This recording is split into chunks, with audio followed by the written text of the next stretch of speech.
A paz do Senhor, povo de Deus, querido professor, querida professora, queridos irmãos e irmãs, queridos alunos da nossa EBD Expositiva. Este é o dia que fez o Senhor, regozijemo-nos e alegremo-nos nele. Glória a Deus, mais uma semana, mais uma lição maravilhosa que podemos aprender com os nossos patriarcas. Aleluia! Lição de número 8. Que tem como título Isaque, herdeiro da promessa. Glória a Deus.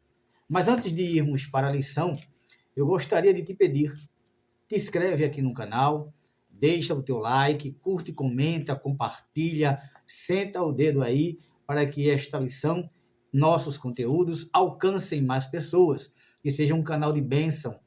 A tua interação, o teu compartilhamento, o teu comentário, isso é muito relevante para nós, para que o YouTube entenda que o nosso conteúdo é relevante e entregue para mais pessoas. Mas não te esquece, apenas não assiste o vídeo, te inscreve também no canal. Nós precisamos, com a tua ajuda, chegar aos 1000 inscritos. Aleluia! Tudo para a honra e glória do Senhor e que nós possamos juntos crescer na graça e no conhecimento. Aleluia! Agora, sem enrolação, vamos para a lição. Glória a Deus. Lição de número 8, que tem como título, já falei, Isaque, herdeiro da promessa. Aleluia! Apresentando esta lição, nós temos o texto áureo que está em Gênesis 26 e o versículo 12. Temos nossa verdade prática, a leitura bíblica que será lida como leitura oficial na sala de aula, está em Gênesis, do capítulo 26. A nossa lição ela tem 3 objetivos, queridos. Primeiro objetivo, mostrar a fome que havia na terra no tempo de Isaque. Segundo objetivo, refletir a respeito da inveja dos vizinhos de Isaque e a forma como ele lidou com eles. E o terceiro objetivo da lição é expor que Deus aparece a Isaque. Aleluia, glória a Deus. A nossa lição, ela tem uma palavra-chave, que nesta semana é benção. Glória a Deus. Nossa lição também está constituída em 3 tópicos, sendo o primeiro a fome na terra, dividido em 3 subpontos. Tópico 2, a inveja contra Isaque, também dividido em 3 subpontos. E, por fim, o terceiro tópico, que é Deus aparece a Isaque, e que também está dividido em 3 subpontos. O nosso conteúdo, o nosso nicho aqui neste canal é fazer comentário expositivo acerca da lição. Então, como de praxe, meus irmãos, eu irei fazer o comentário da verdade prática, comentário do texto áureo, comentário também da palavra-chave, tópico a tópico, subponto a subponto. Glória a Deus. Vamos para o nosso texto áureo. E semeou Isaque naquela mesma terra, e colheu naquele mesmo ano, sem medidas, porque o Senhor o abençoava. Gênesis 26, versículo 12.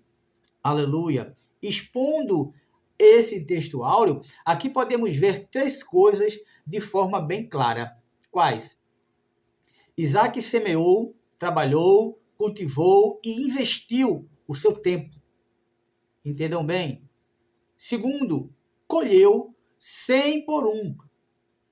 Recebeu uma colheita acima do comum. Aleluia.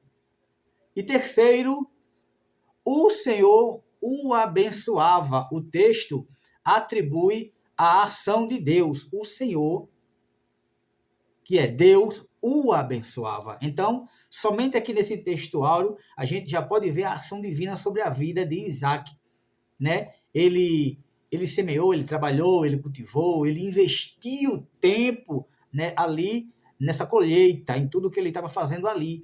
E ele colheu 100 por 1. Então ele recebeu colheita fora do comum. Muito mais do que se esperava, do que a expectativa dos outros agricultores naquela terra. E o Senhor o abençoava. O contexto, ele fala, ele atribui essa bênção a Deus. A nossa verdade prática, ela vai nos dizer que Deus abençoou Abraão em tudo. E Isaac, o filho da promessa, também seria abençoado. Quando Deus age, ninguém pode impedi-lo. Glória a Deus! Essa bênção inclui o que a nossa verdade prática está dizendo, que essa bênção, ela inclui bênção material. Abraão possuía bens, servos e rebanhos. Vejam aí as bênçãos materiais. E Abraão, ele possuía bens, servos, rebanhos e recursos. Aleluia! Bênção familiar. Ele recebeu Isaque, filho da promessa. Uma bênção familiar. Ó. Outro tipo de bênção. Bênção espiritual. Deus fez aliança com ele. Tem bênção espiritual melhor que essa? Uma aliança que o próprio Deus fazer com você, como fez com Abraão. Outro tipo de bênção. Bênção vocacional. Abraão foi chamado para ser canal de bênção. Vê a vocação dele. Ele foi chamado para ser canal de bênção, de que por ele, pela sua semente, pela sua descendência, seria próspera todas as famílias da terra. Imagina aí, canal de bênção. Isso é uma bênção vocacional para Abraão. E por fim, a última bênção aqui anotada é a bênção providencial. Deus, ele proveu tudo, todo tipo de provisão para Abraão. Aleluia. Então, vimos aí, meus irmãos, somente nessa verdade prática, uma série de bênçãos que Deus fez com Abraão. Aleluia. Bênção material, bênção familiar, bênção espiritual, bênção vocacional e bênção providencial. Aleluia. É grande esse Deus, né? Vamos para a palavra-chave, que é nada mais, nada menos do que bênção. Glória a Deus. E o que significado de bênção? Que é bênção? É a ação graciosa de Deus que concede favor, proteção e propósito à vida, trazendo paz, direção, mesmo em meio às dificuldades. Isso é bênção. E eu vou repetir para você. É a ação graciosa de Deus que concede favor, proteção e propósito à vida, trazendo paz, direção, mesmo meio às dificuldades. Isso é bênção. Glória a Deus. Aleluia. Vamos agora para o nosso primeiro tópico da nossa lição, que é a fome na terra. Glória a Deus. Primeiro subponto tem um subtítulo assim: socorro entre os filisteus. Da mesma forma como Abraão enfrentou a ocorrência de uma fome onde vivia, Isaac também teve essa experiência. E essa referência está lá em Gênesis 12 e no versículo 10, meus irmãos. O texto bíblico diz que a fome novamente dominava a terra e Isaac não viu alternativa a não ser buscar outro lugar onde houvesse provisão para ele e sua família. O pai de Isaac buscou socorro no Egito e o filho acreditou inicialmente que descer até lá seria também a melhor opção. Ora, a gente viu na lição passada, em outras lições, que Abraão, quando enfrentou essa fome, ele desceu para o Egito. Da mesma sorte, Isaac, quando ele passa por esse período de fome ali, né, na sua terra, ele tem esse pensamento. Ele tem essa linha de raciocínio. Opa, eu vou descer para o Egito, porque meu pai desceu. Então, a gente viu que Abraão, na lição passada, ele desceu ao Egito sem consultar a Deus. Aleluia. Por conta própria. Foi uma das falhas mencionadas na vida de Abraão, né? Alguns erros que Abraão cometeu. Porém, o patriarca Isaac pensa da mesma forma. Mas Deus dá uma ordem a ele, fica. Não desce. Aleluia. E aqui nós temos algo para compartilhar com os irmãos sobre a terra prometida. Prometida a Abraão, ou seja, a Palestina. Na emergência, a instrução dada a Isaac foi que ele não descesse ao Egito. O próprio Deus, ele deu essa instrução a Isaac. Não desça para o Egito. Ele foi instruído. Aí eu trouxe aqui um parâmetro para a gente entender a ação de Abraão e a ação de Isaac. Em Gênesis 12, a ação de Abraão foi o seguinte: fome na terra, ele foi ao Egito por fome, por conta da fome ele foi ao Egito, não consultou a Deus e foi precipitado. E uma outra coisa, mentiu por Sara. Comparando agora com Isaac, já em Gênesis 26, a gente vai entender. Abraão, fome na terra. Isaac, fome na terra. Abraão foi ao Egito por fome. Isaac não foi ao Egito por ordem de Deus, mediante a fome. Abraão não consultou a Deus. Isaac, Deus falou direto com ele. Abraão foi precipitado. Isaac agiu com obediência. Abraão mentiu por Sara. Isaac foi abençoado e próspero. Mas ele também mentiu. Isaac também mentiu, né, quando ele chega na terra dos filisteus, e a gente vai ver um pouco mais para frente este fato aqui de Isaac. Subponto de número 2 do primeiro tópico vai falar sobre confirmação das promessas. Glória a Deus. A confirmação das promessas, que é o subponto, né? Deus cumpre todas as promessas. No entanto, muitos crentes acreditam em promessas que são, na verdade, uma ilusão do seu próprio coração, pois sabemos que enganoso é o coração do homem. E esta referência está em Jeremias 17, versículo 9. Enganoso é o coração do homem. Às vezes, o nosso próprio coração, né, a nossa própria mente, acredita numa promessa que não é Deus que fala para nós.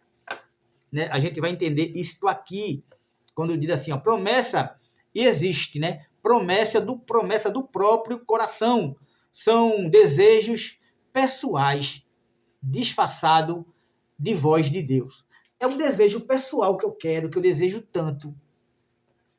E a minha mente acondiciona isso, e isso se disfarça como voz de Deus. Eu creio no meu próprio desejo.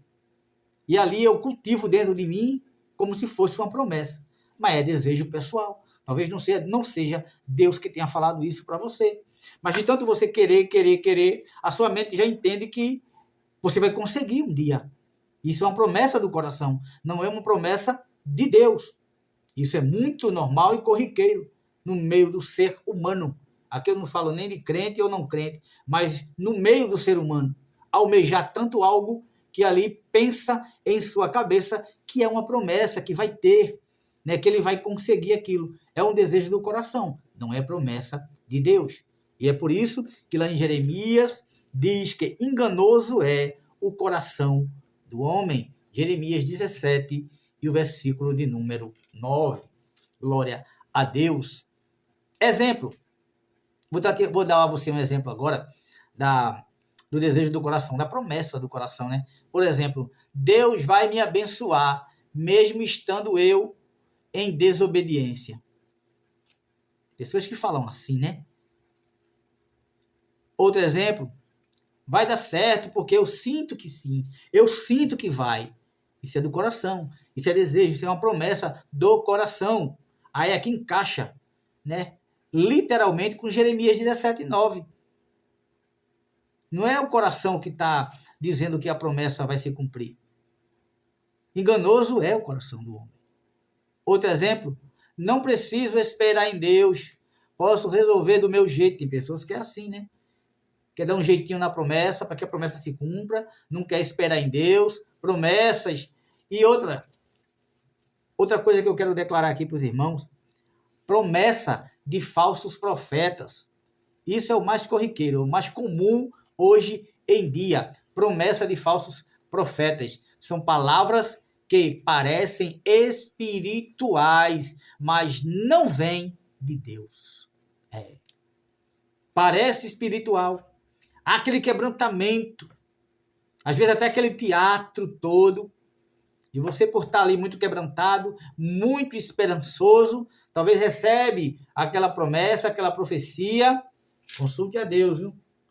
Promessa de falsos profetas. Aleluia.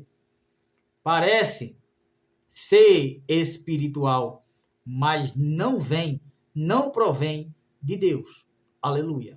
Glória a Deus. Por isso, iludem as pessoas e desviam da verdade. Jeremias 23:16. Esta referência ilude as pessoas que estão ali, há anos, né, há meses, há muito tempo, esperando uma promessa e não provém de Deus, só faz iludir a pessoa ali e desvia toda a verdade, né? Porque a falsa profecia, a falsa promessa, ela desvia a verdade. E é isso que os irmãos não têm que aceitar. Falsas promessas de falsos profetas. Terceiro subponto do nosso tópico primeiro. O problema se repete. Vamos ler? Os filisteus demonstraram interesse em Rebeca, a mulher de Isaque, esposa de Isaque, da mesma forma que aconteceu com a sua mãe Sara, quando esteve no Egito com Abraão. Ao perceber as intenções dos filisteus, Isaque, como seu pai, mentiu dizendo que era sua irmã, mas não demorou para que Abimeleque, rei dos filisteus, descobrisse a verdade. Mentir é pecado, e todo pecado tem suas consequências. Aleluia. Jesus afirmou que o diabo é o pai da mentira, pois nele não há verdade. João 8:44. Glória a Deus. Por isso, quem está em Cristo não pode viver segundo a falsidade. Segunda carta aos Coríntios, capítulo 5, versículo 17. Aleluia. E o problema se repete. Abraão, Gênesis 12:20, vai ter praticamente uma cópia de Isaque, Gênesis 26. Vamos ver. Sara, Isaque, Rebeca. Abraão, Sara, Isaque, Rebeca, suas respectivas esposas. Abraão, medo de ser morto por causa de sua beleza, de Sara, né? Isaque, medo de ser morto por sua beleza, a de Rebeca. Muito parecido, se não semelhante, né? A mentira deles com medo de serem mortos por conta da beleza de suas esposas. Aí, Abraão diz que Sara é sua irmã. Isaque diz que Rebeca é sua irmã. Faraó, lá no Egito, botou o olho em Sara. Abimeleque em Gerar também assim o fez. Deus revela sonhos e praga lá no Egito. Já aos filisteus, Abimeleque vê Isaque com Rebeca. Lá, Faraó entendeu que era algo estranho quando as pragas começaram a assolar. E sabemos nós que os egípcios foram alvo, né, de pragas. Então ele entendeu logo que foi ação divina. Opa, tem algo errado aí. E foi até Abraão e descobriu a verdade. Abimeleque, ele viu, o texto bíblico mostra, lá em Gênesis 26, que Abimeleque, ele viu Isaque acariciando, em algumas traduções, brincando de maneira mais, né, carinhosa com Rebeca. E aí está a semelhança entre os dois. Mentiram acerca de suas esposas para que não fossem mortos e os seus inimigos, podemos dizer assim, tomassem suas esposas. Glória a Deus. Ao mentir, dizendo que Rebeca era sua irmã, Isaque foi descoberto por Abimeleque e foi repreendido, passando por vergonha, repreendido por sua incredulidade, aliás, né? Credulidade, por quê? Eles aceitaram de bom grado lá, né, a Isaque.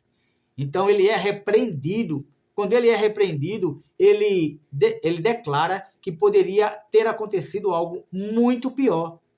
Além disso, na sua atitude, a sua atitude colocou outras pessoas em risco, pois alguém poderia ter tomado Rebeca sem saber que era casada, trazendo culpa sobre o povo. Se ele disse que era irmã, alguém poderia tomá-la, sem saber que ela era casada. Iria cair a culpa sobre este povo. Isso mostra que, mesmo sendo abençoado por Deus, suas falhas ainda geraram consequências, revelando que o erro nunca passa sem impacto, ou também sem ser percebido. Aleluia. O erro, ele sempre vai impactar em alguma coisa. E não passa despercebido. E aqui, Isaque, ele foi repreendido por Abimeleque. Glória a Deus. Vamos para o tópico de número 2. A inveja contra Isaque. O primeiro subponto do tópico 2 vai falar sobre a inveja dos filisteus. Os filisteus invejaram Isaque pela sua prosperidade. Dominados pela cobiça, atacaram Isaque, entulhando seus poços. Encontrar a água naquela região era como encontrar um poço de petróleo na atualidade. Os filisteus entulharam todos os poços que Isaque cavava e encontrava água. Gênesis 26 e o versículo 15 tem lá esta referência. A inveja é algo muito danoso e faz com que o ser humano tenha ações perniciosas que causam grandes prejuízos. As escrituras sagradas afirmam que ela é a podridão dos ossos.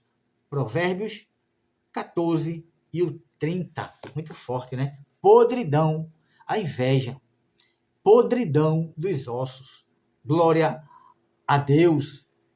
A inveja dos filisteus, né? Os patriarcas percorreram uma trajetória, um trajeto bastante ressequido, né? Bastante ressecado, bastante árido, e sendo muitas pessoas e animais os acompanhavam. Daí a necessidade de água em abundância. Porque, como os irmãos já puderam ler em toda a história, em todo o contexto, desde Abraão, desde a vinda de Ur dos caldeus até agora, muitas pessoas o acompanhavam, rebanhos também. Então, precisava de abundância de água para todo esse povo. Para beber, as pessoas, para gasto com roupas e banhos, para beber os animais, para regar, né, algumas plantações ali perto dos seus acampamentos. Então, tinha que ter água em abundância. E foi isso que fizeram. Abraão cavou poços. Isaac também começa a cavar poços. E aí começa o problema da inveja com Isaac. E eu citei aqui, anotei aqui para os irmãos, 1, 2, 3, 4, 5. 5 questões aqui para os irmãos entender a inveja como se ocorreu. Beer Laí, né, que é o poço daquele que vive e me vê. Gênesis 16, 14 e 24, 62 e também 25, 11. Temos essa referência, né, do primeiro, Beer Laí Roi, poço daquele que me vê. Outro, Berseba, poço do juramento do pacto. Gênesis 26, 33. Outro, Ezeque, contenda, 26, 20. Outro poço, Sitna, que é ódio, 26, 21. Helbot, amplidão ou alargamento. Gênesis 26 e o versículo 22. Então aqui está uma referência dos poços que foram cavados e foram tapados. Aleluia! O último poço foi o Helbot, que foi amplidão ou poço do alargamento. Aleluia! Glória a Deus! Aqui vamos para o subponto 2 do tópico 2, que é abençoado por Deus. Isaac estava debaixo da proteção e bênção de Deus. Por isso, ninguém poderia detê-lo, por mais que tentassem. Houve muita contenda entre os pastores de Gerar com os pastores de Isaac. Por isso, um dos poços foi dado o nome de Ezeque. Lembra da referência? Ezeque é o quê? Contenda. Gênesis 26 e o versículo 20. Ezeque. Aleluia. Ezeque significa poço da contenda. Depois abriram outro poço e houve mais discussão, por isso chamaram o poço de Sitna, ódio, raiva um contra o outro, que significa inimizade. Em seguida, Deus abençoou Isaac e abriram mais um poço, e os filisteus não mais contenderam e o chamaram do poço de Helbot, que tem o significado de alargamento. Aleluia, glória a Deus. Abençoado por Deus. No Antigo Testamento, às vezes as pessoas recebiam bens como recompensa pela fidelidade. No Novo, ao contrário, a posse de bens materiais geralmente é considerada um empecilho em potencial à vida espiritual e à dedicação a Deus. Dá para a gente entrar nesse paradoxo aqui? Entendam, no Antigo Testamento, as pessoas recebiam bênçãos materiais. Eles eram prósperos e recebiam bênçãos como recompensa e fidelidade, pela fidelidade. Bênçãos até materiais como recompensa da fidelidade. Aí, no Novo Testamento, essas bênçãos materiais implica, às vezes, na vida espiritual e na dedicação a Deus. Porque muitas pessoas, quando recebem uma bênção, esquecem de agradecer, esquece de Jesus, esquece de quem abençoou, esquece de ir para os cultos, se detém, né, na sua casa ou em outros afazeres. Deus abençoou, mas esquece. Então, no Novo Testamento agora, as bênçãos materiais, quando é derramada, muitas, né? Não vamos generalizar, dizer que é todo mundo, mas uma boa parte, quando recebe uma bênção material, esquece do abençoador, esquecem da obra de quem o abençoou. Aleluia, glória a Deus. E isso é muito importante. Não esqueça daquele que está te abençoando. A bênção material pode vir, mas não esqueça do abençoador. Aleluia. Continue orando. Às vezes até parar de orar. Quando a bênção chega, às vezes a gente até para de orar. Não ora mais pedindo, mas ora agradecendo. Aleluia. Ora para que Deus abençoe a outra pessoa da mesma sorte que abençoou você. Não esqueça do abençoador. Aleluia. Subponto de número 3 do tópico 2. Isaac age com diplomacia. Glória a Deus. E aqui nós vemos, nesse subponto 3, que diante da maldade de seus vizinhos, Isaac age de forma diplomática, evitando confrontos por diversas vezes. Abrir mão dos postos que lhe pertenciam.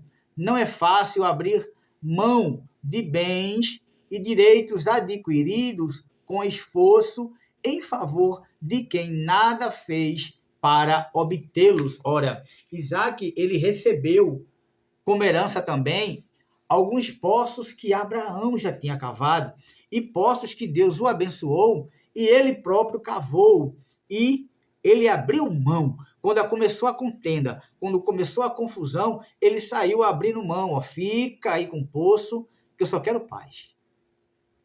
Deus está me abençoando e ele vai me abençoar e vai me dar outro. E assim ele fez. Foi abençoado e cavou outros poços. Então ele usou com diplomacia. Abra mão de algumas coisas se for para a tua própria paz. Tu sabes que tu está sendo abençoado por Deus, ele te abençoará mais e mais. Ele te abençoará mais uma vez. Ele vai prover novamente o que ele já vem provendo. Aleluia. Se ele te abençoou, ele vai continuar te abençoando. Mas às vezes, abra mão de algo para evitar um problema. Abra mão de algo para evitar uma contenda. Abra mão de algo para evitar uma inimizade. Eu não estou falando aqui só de bem material. No âmbito espiritual também. Aleluia. Abra mão de algo. Ceda primeiro. Aleluia.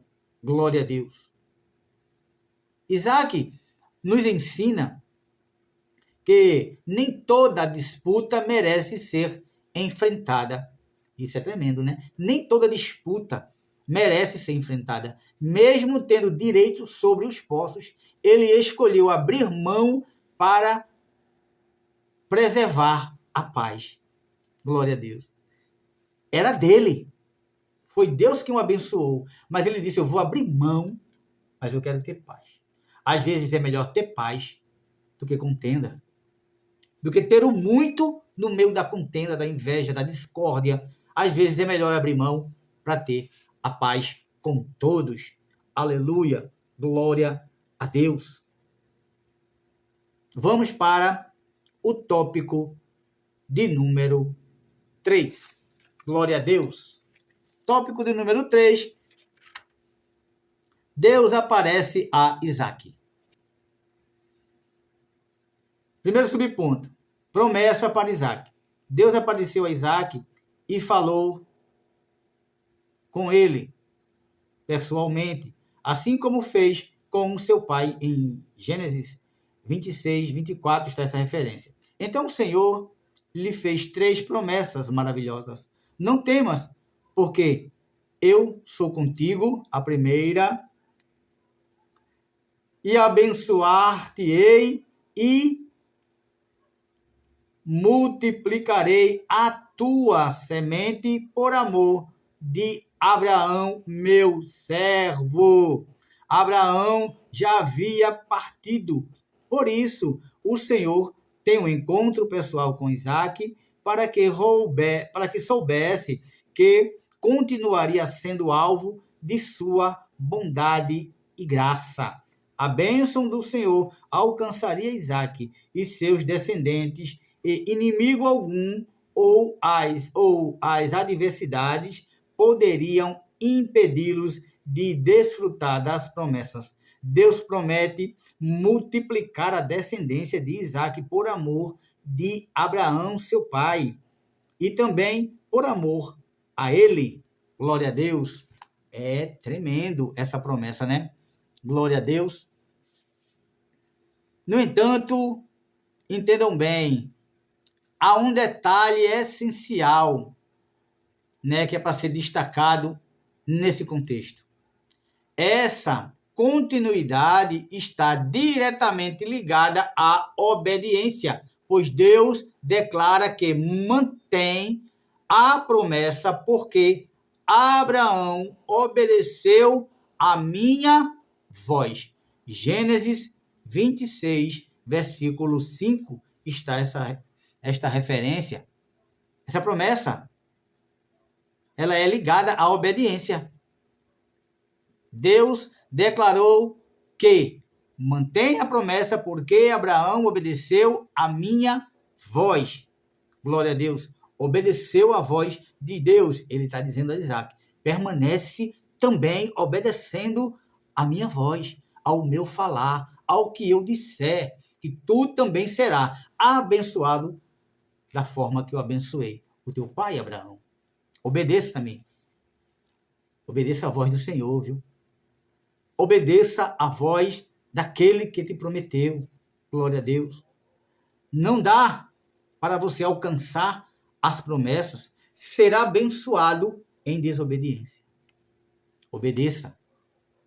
Da mesma forma que ele está dizendo a Isaac, da mesma forma que ele fez com Abraão, ele irá fazer na tua vida. Mas obedeça a voz de Deus. Glória a Jesus. Subponto de número 2 do terceiro tópico. Abimeleque faz um pacto com Isaac. Glória a Deus. Os filisteus de Gerar causaram muitos problemas a Isaac. Primeiro, entulharam todos os poços que Abraão houvera cavado, e todos foram reabertos por Isaac. Depois, contenderam com Isaac pelos poços que mandou cavar, mas eles tiveram que reconhecer que a mão de Deus estava com Isaac. Glória a Jesus. Que não podiam opor-se a ele e sugeriram fazer um pacto. Havemos visto, isso aqui é a palavra dele, né? Havemos visto, na verdade, que o Senhor é contigo. Pelo que disseram, haja agora juramento entre nós e ti, e façamos concerto contigo, ou um pacto contigo, ou um juramento contigo. Gênesis 26 e o versículo 28. Abimeleque, ele faz um pacto com Isaac. Quem era Abimeleque? Ele era o rei dos filisteus em Gerar, uma região onde tanto Abraão quanto Isaac habitaram por um tempo. Glória a Deus. Abimeleque fez um pacto com Isaac por um motivo bem claro. Qual foi? Ele reconheceu que Deus estava com Isaac e teve medo de se tornar inimigo de alguém tão abençoado. Ele fez um pacto com Isaac porque ele teve medo de ser inimigo de uma pessoa tão abençoada por Deus, de ser inimigo de alguém que Deus estava com a mão sobre ele, sobre a vida dele. Deus era com Isaac. Lembra da promessa? Eu não temas, eu sou contigo. Deus tem um encontro com Isaac e diz isso. Eu sou contigo. não temas. E Abimeleque, ele teve medo, né, de ser inimigo de uma pessoa tão abençoada por Deus. Glória a Jesus. Foi sábio Abimeleque, né? Subponto, aliás, de número 3. O poço de Berseba. Aleluia. Glória a Deus. Vamos ler aqui na lição o que diz o poço de Berseba, que é o subponto de número 3. Logo após o pacto ou juramento entre Abimeleque e Isaque, os servos deste lhe trouxeram a boa nova de que havia achado água no poço que tinha cavado após a construção do altar. E aconteceu naquele mesmo dia que vieram os servos de Isaque e anunciaram-lhe acerca do negócio do poço que tinham cavado, e disseram-lhe: temos achado água, e chamou Seba. Por isso é o nome daquela cidade Berseba até o dia de hoje. Gênesis 26, do 32 ao 33. Seba, no hebraico, significa juramento. Esse último poço, aberto pelos servos de Isaque, foi denominado poço do juramento, ou poço do concerto, ou poço do pacto, ou Berseba. Glória a Deus. Aleluia. Logo após o pacto, ou juramento, entre Abimeleque e Isaque, os servos destes lhe trouxeram a boa nova, né? Dizendo que tinha achado água naquele poço. Primeiro item, né, de que a gente pode tirar daqui, em Gênesis 21, Abraão. Aqui acontece a origem do nome após o pacto com Abimeleque por causa do poço. O lugar passa a ser chamado de Berseba, porque era muito comum, né, as pessoas, quando tinham uma grande conquista, quando tinham filhos, quando tinham uma bênção, botar o nome, uma coisa significativa, marcante, para marcar aquele lugar, né? Então, foi marcante o cavar dos poços e ali acharem água. Ou seja, foi uma bênção do céu. Então, eu posso marcar aquela bênção como? Para que fique marcado. E ficou marcado na história. Porque o nome Berseba, que é poço do pacto. Ou seja, aquele poço ali que, não como os outros, que teve contenda, ódio, né, alargamento, foi diferente. Depois do pacto, depois do concerto, depois de se acertarem, aí foram cavado um novo, é como se fosse uma nova aliança, né, ali surgida, e colocaram o nome Berseba, que é um poço do concerto, poço da aliança, o poço do pacto. E em Gênesis 26, o contexto diz que Isaque estava em Berseba e depois cava um poço que também recebe nome relacionado ao lugar, Berseba, o poço do pacto. O nome de Berseba foi inaugurado no tempo de Abraão e no tempo de Isaque, reinaugurado com este mesmo nome, o pacto, o concerto. Aleluia, glória a Deus. Queridos e amados irmãos, ficamos por aqui na nossa lição de número 8. Glória a Deus, lição maravilhosa que nós estamos, né, nos deleitando na história dos nossos queridos patriarcas, homens dos quais o mundo não era digno. Glória a Jesus. Queridos e amados irmãos, espero que vocês obtenham, né, subsídios necessários, que vocês agreguem às suas lições e tenhamos uma excelente aula da nossa querida e amada Escola Bíblica Dominical. Agradeço a todos que ficaram até o final, agradeço e louvo a Deus pela vida de todos os meus irmãos e minhas irmãs. Receba essa palavra no teu coração e ser tu uma bênção para a glória de Deus, e que Deus vos abençoe.